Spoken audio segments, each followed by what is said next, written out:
যাবে। এখন থেকে পুরো দেশকে তুফানের হাতে তুলিয়া দেব। ও মাই গড, কি ডায়লগটাই না দিল। রায়হান রাফি পরিচালিত তুফান মুভিটা অবশেষে রিলিজ হয়ে গেল, মানে রিলিজ হলো ট্রেইলারটা। এবং তুফান মুভিতে যে নায়ক সুপারস্টার শাকিব খান, তাকে দেখে তো ফার্স্টে আমি তামিল কোনো নায়ক মনে করেছি যে সে শাকিব খান। তার লুক এতটাই চেঞ্জ, এতটাই তামিল নায়কদের মধ্যে যা তাকে চিনার কোনো উপায় নেই। এবং ছবিটার কাহিনীটাও পুরো তামিল ক্যাটাগরি। যা করিতে চাইবে কোনো কিছুতেই পারবে না। এবং মুভির ডায়লগগুলো পুরো একদম তামিল ক্যাটাগরি। মানে মুভিটা এত অসাধারণ একটা রিলিজ হলো, মানে ট্রেইলারটা, বাট মুভিটা না জানি কতটা সুন্দর হয়। আমার তো দেখে পুরো গা শিহরিত হয়ে গেছে এই ট্রেইলারটা দেখেই।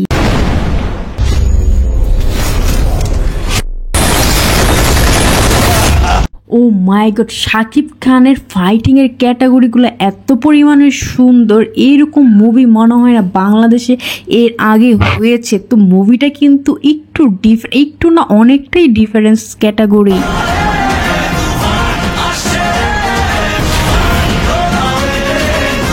এবং এই মুভির ট্রেইলারের লাস্টে এই কাকে দেখলাম, যাকে দেখে কিন্তু আমি চমকে গেলাম। আপনারা একটু চমকে যান। তুফান, খুব ভয় পাইছি রে।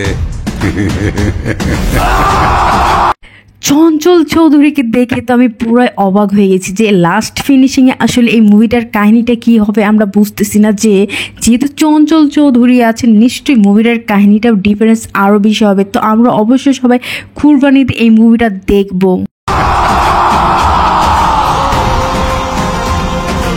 আর হ্যাঁ ভিউয়ার্স, এই মুভিতে কিন্তু দুইজন নায়িকা থাকছে, একজন বাংলাদেশে, একজন কলকাতা। বাংলাদেশের নায়িকা হচ্ছে মাসুমা রহমান এবং কলকাতার নায়িকা হচ্ছে মিমি চক্রবর্তী থাকছে এই মুভিতে। এবং দুইটা নায়িকা যেহেতু, নিশ্চয়ই মুভির কাহিনীটা আরও ডিফারেন্স হওয়ারই কথা। তো ভিউয়ার্স, যারা এই মুভিটা দেখবেন অবশ্যই আমাকে কমেন্ট করে জানাবেন যে আপনারা হলে গিয়ে দেখবেন। আসলে আমি ট্রেইলারটা দেখলাম, ভাবলাম কি আপনাদেরকে একসাথে করেই দেখে, এবং আমি কিন্তু নিশ্চয়ই এই মুভিটা দেখতে যাব একদম 100%। আপনারা অবশ্যই যাবেন।